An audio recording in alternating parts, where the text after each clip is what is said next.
Mahmud Abbas selaku Presiden Palestina dengan tegas menolak keras rencana relokasi paksa warga Palestina di jalur Gaza ke negara lain. Pernyataan itu ditegaskan Abbas merespon usulan Presiden Amerika Serikat Donald Trump yang berencana memindahkan jutaan warga Gaza ke wilayah Yordania dan Mesir.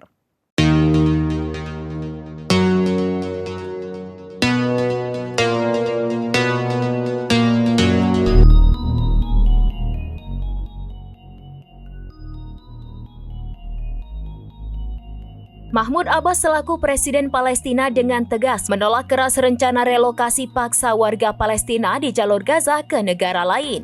Pernyataan itu ditegaskan Abbas merespon usulan Presiden Amerika Serikat Donald Trump yang berencana memindahkan jutaan warga Gaza ke wilayah Yordania dan Mesir.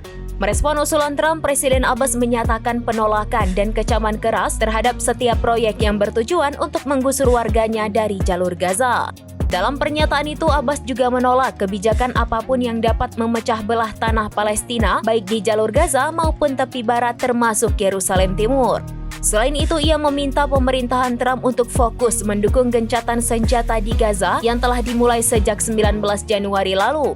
Abbas menyatakan bahwa otoritas Palestina siap mengambil alih pemerintahan di wilayah tersebut. Sebagai informasi, Nakba sendiri merupakan peristiwa eksodus massal yang menimpa setidaknya 750.000 orang Arab di negara itu.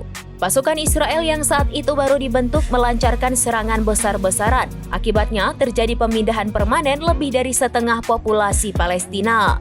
Penolakan serupa juga dilontarkan pemerintah Mesir dan Yordania, keduanya kompak menolak ide Trump. Mesir tegas menolak rencana Trump yang ingin pembersihan jalur Gaza.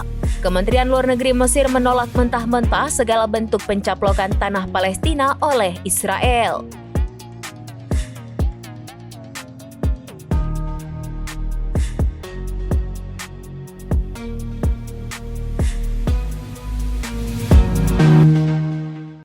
Demikian informasi terkini Syedaralun, saksikan terus informasi lainnya, jangan lupa like dan share seluruh akun serambinews.com. Download Tribun X sekarang, menghadirkan lokal menjadi Indonesia.